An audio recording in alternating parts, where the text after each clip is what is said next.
Bismillahirrahmanirrahim. Assalamualaikum warahmatullahi wabarakatuh. Alhamdulillahilladzi arsala rasulahu bil huda wa dinil haqq wa dini kulli wa kafa billahi syahida.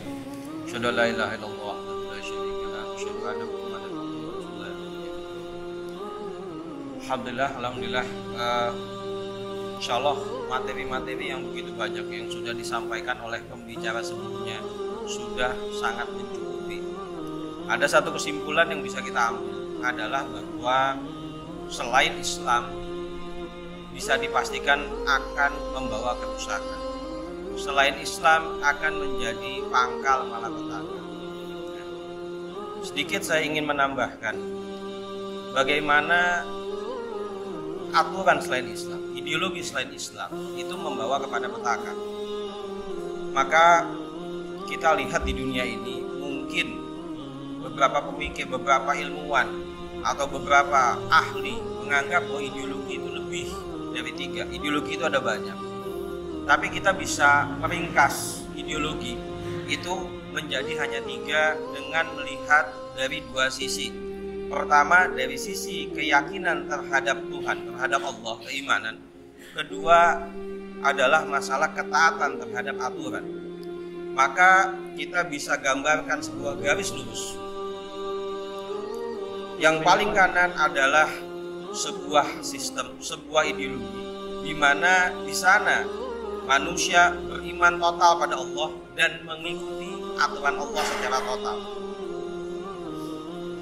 Disinilah seperti apa yang tadi disampaikan oleh Kiai Gadi, bagaimana perintah Allah, ya ayyuhalladzina amanu khudhu fis-silmi kafah. Diminta untuk masuk Islam satu. Maka kita juga akan mendapatkan pada sisi yang berlawanan adalah di mana orang-orang tidak beriman dan maka otomatis tidak mungkin mereka ikut aturan Allah. Ini adalah yang kita kenal dengan ateisme, dengan ideologi sosialisme komunis. Di mana kapitalis? Kapitalis bukan di tengah. Kapitalis adalah berada di antara keduanya. Maka kita akan menemukan orang-orang yang berada di tengah ini. Bisa jadi mereka cenderung kepada Islam, cenderung kepada komunis, tapi sejatinya mereka adalah kapitalis. Bagaimana seseorang bisa jadi kapitalis? Sederhana. Mereka beriman sama Allah tapi menolak satu saja hukum Allah.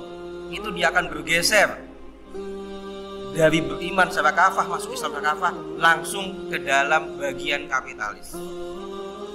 Macam-macam bentuknya. Ada yang kapitalis ke komunis-komunisan, ada yang ke Islam-Islaman, tapi di antara ini semua adalah kapitalis. Di mana hal ini kemudian menjadi masalah?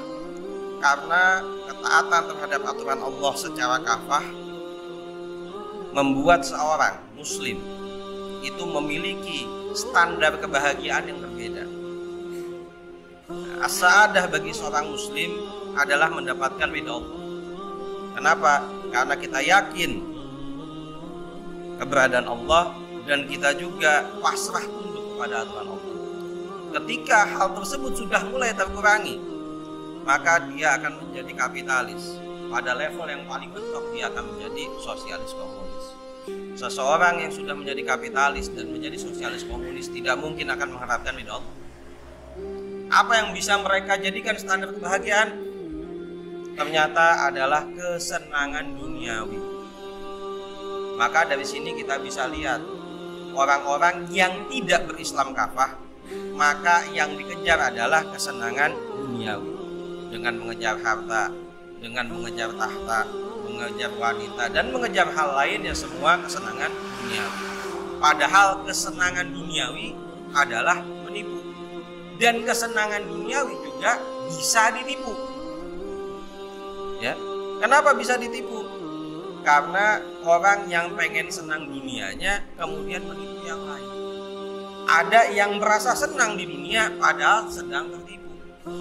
Ya, maka kesenangan duniawi inilah yang kemudian membuat seseorang yang tidak berislam kafah kemudian berusaha dengan segala macam cara yang bisa mereka lakukan untuk mendapatkan kesenangan duniawi.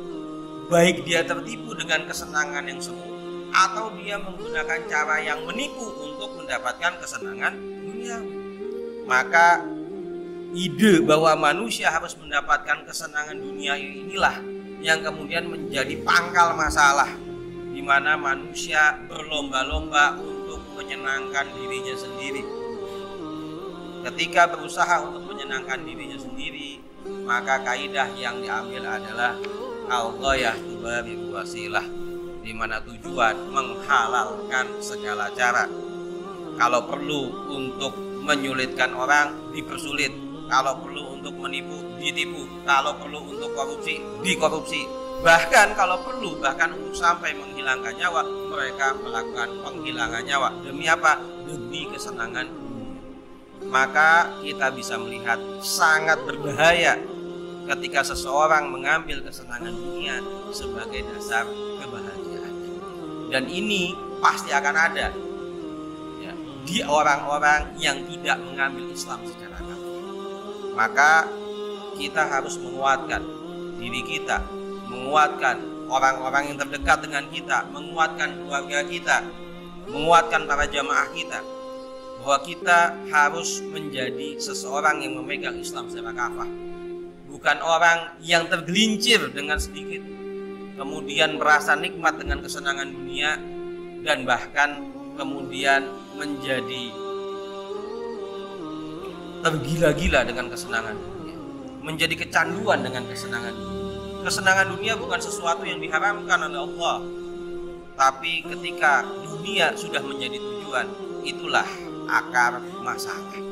Maka kita harus kembali meyakinkan pada diri kita, mengingatkan pada diri kita bahwa kita sudah seharusnya memegang Islam secara kafah, menjadi pembela Islam secara kafah, bukan membela Islam secara setengah-setengah.